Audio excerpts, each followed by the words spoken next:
Salam dan salam sejahtera semua. Jumpa lagi bersama saya. Kali ini saya ingin jelaskan bagaimana kenapa firman Allah atau Yesus itu disebut anak Allah ini atau putra Allah. Ini adalah nama kekal daripada Yesus.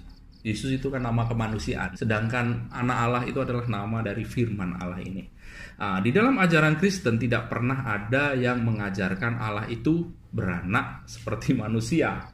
Anak Allah di dalam ajaran Kristen itu adalah sebuah istilah seperti anak, misalkan anak tangga kah, anak kunci kah, apakah mereka beranak? Kan tidak juga. Allah atau putra itu adalah namanya firman Allah yang kekal itu loh. Ya, seperti yang saya jelaskan tadi. Sedangkan Bapa itu adalah namanya diri Allah, ini juga kekal. Istilah Bapa dan anak atau putra ini dari sebenarnya sifat Allah itu sendiri, yaitu sifat apa? Kasih. 1 Yohanes 4 ayat 18. Barang siapa mengasihi, ia tidak mengenal Allah, sebab Allah adalah kasih.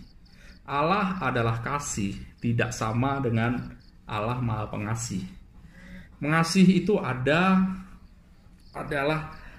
objek di luar dari diri Allah yang dikasihi. Kalau Allah adalah kasih, berarti di dalam diri Allah itu ada sebuah lingkaran kasih abadi.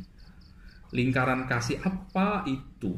Yaitu di dalam ajaran Kristen kan seperti yang saya sudah jelaskan sebelumnya, bahwa Allah itu berhipostasis atau berpribadi, bisa berinteraksi antara firman dan rohnya, bisa berinteraksi antara diri Allah dengan firman juga itu bisa berinteraksi, itu yang disebut hipostasis. Ini karena muncul di dalam Kristen ini, kenapa istilah anak ini muncul, karena dalam diri Allah ini ada lingkaran kasih ini, yaitu antara Allah atau diri Allah itu mengasihi firman, dan firman Allah atau anak ini mengasihi diri Allah atau Bapa ini. Yang menjadi penyalur itu adalah Roh Kudus. Jadi dari kekekalan sampai kekekalan di dalam diri Allah itu ada lingkaran kasih ini, antara kasih Bapa mengasihi anak, Allah mengasihi firman, dan firman mengasihi anak di dalam Roh Kudus. Jadi ciptaan ada atau tidak, bagi Allah itu tetap kasih gitu loh. Jadi ketika kita bisa membayangkan sebelum ciptaan ada, apa kerjaan Allah sebenarnya? Ya ini saling mengasihi ini, karena dia berpribadi atau berhipostasis. Makanya ciptaan ada atau tidak itu tidak mempengaruhi Tuhan itu loh. Tidak kesepian itu loh kalau di dalam diri Tuhan. Misalkan di dalam Injil Yohanes 17 ayat 24. Ya Bapa, aku mau supaya di mana pun aku berada, mereka juga berada bersama-sama dengan aku. Mereka yang telah Engkau berikan kepadaku, agar mereka memandang kemuliaanku yang telah Engkau berikan kepadaku, sebab Engkau telah mengasihi aku sebelum dunia dijadikan. Jadi apa yang saya katakan tadi, kasih Allah itu, lingkaran kasih Allah itu sudah ada sebelum ciptaan itu ada itu loh. Jadi sebelum ciptaan ada, mungkin agama lain susah untuk membayangkan ini, karena ya kita ini mungkin saya boleh bilang orang Kristen ini bagaimana di dalamnya Tuhan itu ada tahu. Kenapa? Dalam Tuhan itu ada diri Allah, ada firman Allah, ada roh Allah aja.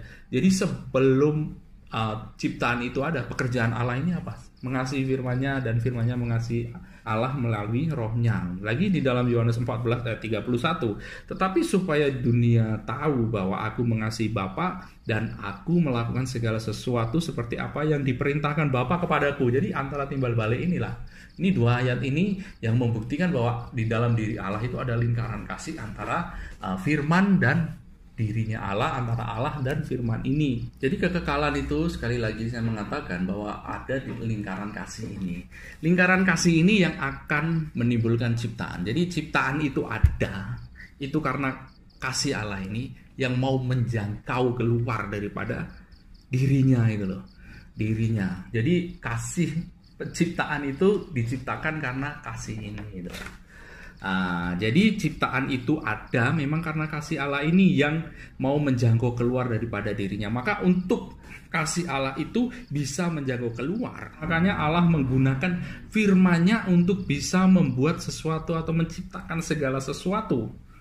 Misalkan menciptakan objek yang lain atau ciptaan gitu loh. Ketika Allah menggunakan firman-Nya, dan ketika Allah berfirman ini istilah Bapa dan Anak itu muncul gitu.